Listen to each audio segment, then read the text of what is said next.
Congratulations, coach. You were able to bounce back from last game's loss in a dominating fashion. What were some improvements that you saw today that would be a big factor in being able to close out this series? Well, I think there's no secret that uh, we got a break because Chris Newsom didn't play. But the same thing happened to us. We also lost Roger in the first quarter. So that kind of evened it out, and that became our focus. Um, Roger scored what 30 points the last game, and so I said without a Roger, the only way we're going to win this game is with our defense, and I think that's what we did. We prevented Meralco from scoring, getting to their offensive rhythm. Number one, and number two, we controlled the boards.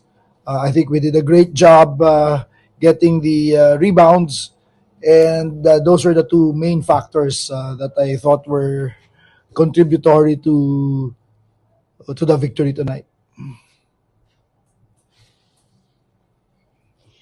Thank you, Coach Chot. Now you would like to open the floor to our friends from the press. Coach, congratulations. Si Heding and Nuptana were health check in game number 3.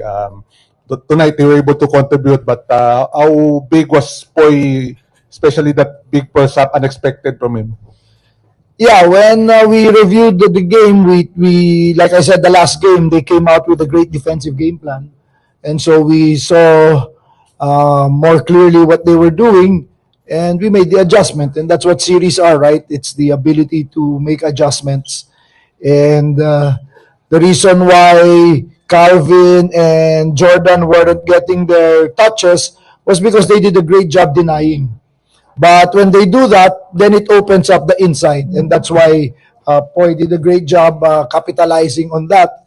If they want to stay home on Jordan and Calvin to limit their touches, that's going to open up the inside for guys like Poy, Brandon, Henry Galinato, and that's just something that we took a closer look at. And I'm sure they're going to make their adjustments, their counters for the next game, and we have to be prepared for that. Poy, yung 27 points mo daw is second career best at second career best din sa playoffs. Pero yung 21 points mo sa first half, talagang unexpected yun na. May conscious effort ba sa'yo na ako na muna yung opensa o nangyari na lang yun depende sa game?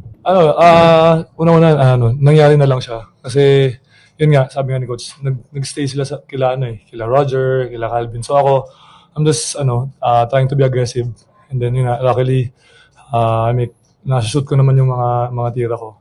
And then, sobrang blessed kasi yung mga teammates ko, kahit na hindi ako masyadong ginagamit, yung tiwala nila sa akin, lalo na yung mga coaches na, Simon, may sakit si Kelly. Yeah. Tapos ako agad yung nilagay sa starting five. So, yung mindset ko lang talaga, just being ready. Kasi, di mo alam kung kailan ka tatawagin ulit di ba? So, yun lang, conscious, aggressive lang na makatulong in any way possible. Not necessarily offensively, but yun nga, yung mga defense ko, yung mga ganun. Coach, what is the latest on Pogoy and how will that affect you guys for Game 5 and the rest of the series and possibly mag-finals kayo? There's no secret that Roger is a big part of what we do offensively and defensively. He's our best perimeter defensive player. And without him, again, like Paul mentioned, it's just the next man up. Next man up. Injuries are part of the any kind of tournament, any kind of playoff run. Hopefully, it's not too severe, but the way it looks, it's not looking good.